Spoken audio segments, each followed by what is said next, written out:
आकाशवाणी नागपूर. रेवती जोशी आपल्याला प्रादेशिक बातम्या देत आहे. काही ठळक बातम्या. आज जगभरात जागतिक रेडिओ दिवस साजरा. आकाशवाणी दिल्लीतर्फे 7 तास टॉकॅथॉनचं प्रसारण. देशात रोजगाराच्या संधी वाढत असल्याचं केंद्रीय कामगार आणि रोजगार मंत्री भूपेंद्र यादव यांचं प्रतिपादन. कोविड प्रतिबंधक लसीकरण मोहिमेत देशभरात आतापर्यंत 172 कोटी 80 लाखांपेक्षा जास्त मात्रा लाभार्थ्यांना मिळाल्या. आणि साहित्यिक, कवी, निवेदक नरेंद्र लांजेवार यांचं आज सकाळी बुलढाण्यात निधन. आता ऐकूया बातम्या विस्तारानं. मात्र त्याआधी एक आवाहन. राज्यासह देशाच्या काही भागात कोरोना रुग्णांची संख्या मोठ्या प्रमाणात वाढतेय. कोरोनाच्या नवनव्या प्रकारांच्या बातम्या चिंता वाढवत आहेत. अशावेळी आम्ही श्रोत्यांना आवाहन करत आहोत की लवकरात लवकर पूर्ण लसीकरण करून घ्या. तसंच 15 ते 18 वर्ष वयोगटातील मुलांसह इतर नागरिकांनाही लसीकरणासाठी प्रोत्साहित करा. यासोबतच कोरोना प्रतिबंधक नियम पाळा, गर्दी टाळा, मुखपट्टी अवश्य वापरा आणि हात वेळोवेळी स्वच्छ धुवा. चला त्वरा करा, लसीकरण अवश्य करून घ्या. कोरोनाशी संबंधित योग्य माहिती, मार्गदर्शन आणि मदतीसाठी राज्याच्या 020 26 127394 या मदत क्रमांकावर संपर्क साधा. आज जगभरात जागतिक रेडिओ दिवस साजरा केला जातोय. आज FM रेनबो वाहिनीवर सकाळी 8 ते दुपारी 4 या वेळेत आकाशवाणी दिल्लीनं 7 तास टॉकॅथॉन प्रसारित केलं. टॉकॅथॉनचा एक भाग म्हणून आकाशवाणीनं आज सकाळी FM रेनबो वाहिनीवर अर्धा तास ओपन फोरम आयोजित केला. आकाशवाणीचे प्रधान महासंचालक एन वेणुधर रेड्डी यांनी श्रोत्यांशी आकाशवाणीची विश्वासार्हता या विषयावर संवाद साधला. आकाशवाणीनं अनेक दशकांपासून आपली विश्वासार्हता जपली आहे आणि त्याचं श्रेय प्रसारकांच्या पिढीला, माईकच्या मागे असलेल्या निवेदकांना तसंच बातमीपत्र तयार करणाऱ्यांना जातं. यावर्षी जानेवारीमध्ये आंतरराष्ट्रीय वृत्तसंस्था रॉयटर्सनं माध्यम संस्थांच्या विश्वासार्हतेबाबत सर्वेक्षण केलं होतं. या सर्वेक्षणात आकाशवाणी अग्रस्थानी होती, असं टॉकॅथॉनमध्ये बोलताना रेड्डी यांनी सांगितलं. साथीच्या काळात काय करावं आणि काय करू नये यावर सोशल मीडियावर वेगवेगळ्या प्रकारची चर्चा आकाशवाणीने घेतली. आकाशवाणीने विविध भाषांमध्ये महामारीच्या काळात दररोज विश्वसनीय आणि विश्वासार्ह माहिती आणि तज्ज्ञ डॉक्टरांचं मार्गदर्शनच प्रसारित केलं. आकाशवाणी भारतीय कुटुंबांचा पिढ्यानपिढ्या एक भाग आहे, असं रेड्डी म्हणाले. या टॉकॅथॉनमध्ये बोलताना आकाशवाणीच्या वृत्तसेवा विभागाचे अतिरिक्त महासंचालक डॉक्टर अतुल कुमार तिवारी म्हणाले की ऑल इंडिया रेडिओनं लोकांचा विश्वास कायम ठेवलाय. 46 प्रादेशिक वृत्त विभाग आणि 200 अर्धवेळ वार्ताहर, परदेशी वार्ताहर आकाशवाणीसाठी काम करतात आणि बातमीपत्रांसाठी माहिती देतात. आकाशवाणीचं प्रसारण 17 परदेशी भाषांमध्येही होतं. पूर्वी आकाशवाणी मध्यम लहरी आणि लघु लहरींवर होती आणि आता ती मोबाईल ॲप, युट्यूब, ट्विटर आणि पॉडकास्ट यासारख्या अनेक डिजिटल प्लॅटफॉर्मवर उपलब्ध आहे, असं तिवारी म्हणाले. उद्या म्हणजे 14 फेब्रुवारीला आकाशवाणीच्या FM रेनबो 102.6 या वाहिनीवरून yes to radio, yes to trust या ओपन फोरम कार्यक्रमाचं आयोजन केलं आहे. प्रसार भारतीचे मुख्य कार्यकारी अधिकारी शशी शेखर वेंपत्ती या कार्यक्रमात प्रमुख पाहुणे म्हणून सहभागी होतील. आपण 1800111026 या टोल फ्री क्रमांकाच्या माध्यमातून तसंच 9868107070 या व्हॉट्सअप क्रमांकावरूनही कार्यक्रमात सहभागी होऊ शकता. गोवा आणि उत्तराखंड विधानसभा निवडणुकीची एकाच टप्प्यात तसंच उत्तर प्रदेश विधानसभा निवडणुकीच्या दुसऱ्या टप्प्यासाठीचं मतदान उद्या होणार आहे. निवडणुका पारदर्शी, मुक्त वातावरण आणि कोविड सुरक्षित वातावरणात होण्यासाठी निवडणूक आयोगानं चोख व्यवस्था केली आहे. उत्तर प्रदेशमध्ये दुसऱ्या टप्प्यात 9 जिल्ह्यांमधील 55 विधानसभा मतदारसंघांमध्ये मतदान होईल. उत्तर प्रदेशात एकूण 7 टप्प्यात मतदान होणार आहे. गोव्यातील विधानसभेच्या 40 जागांसाठी एकाच टप्प्यात उद्या होणाऱ्या मतदानाची सर्व तयारी पूर्ण झाली आहे. गोव्यात एकाच टप्प्यात 11,64,224 पेक्षा जास्त मतदार 301 उमेदवारांचं राजकीय भवितव्य निश्चित करतील. उत्तराखंडमधील विधानसभेच्या 70 जागांसाठी उद्या 81 लाखांहून अधिक मतदार मतदान करतील. राज्यात मुक्त आणि निष्पक्ष निवडणुका व्हाव्यात यासाठी सर्व तयारी करण्यात आली आहे. मुख्य निवडणूक अधिकाऱ्यांनी जाहीर केलेल्या अंतिम यादीनुसार राज्यात 81,72,173 मतदार आहेत.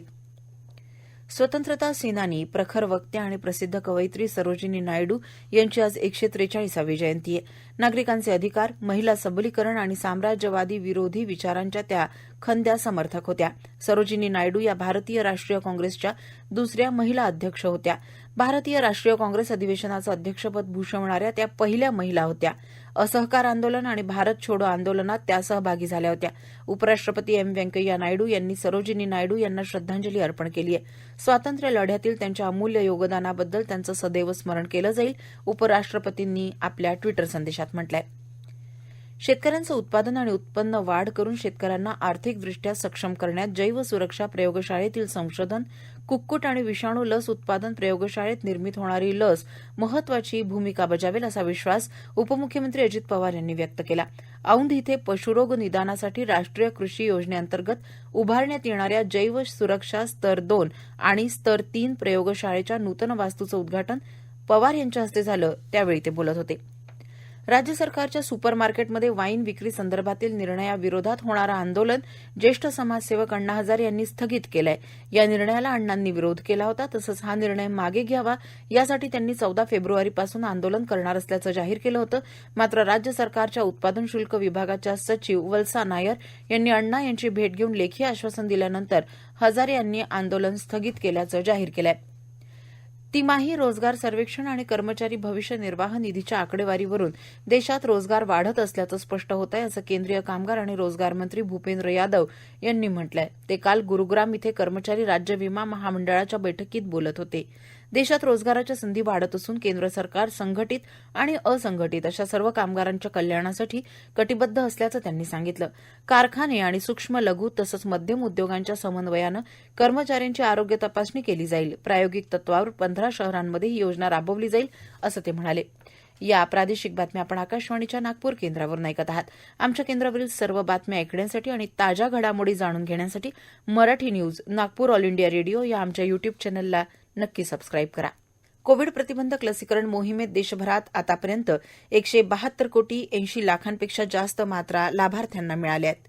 त्यात सुमारे 75 कोटी 35 लाख नागरिकांना लशींच्या दोन्ही मात्रा मिळाल्या, तर सुमारे 1 कोटी 64 लाख पात्र लाभार्थ्यांना वर्धक मात्रा देण्यात आली आहे.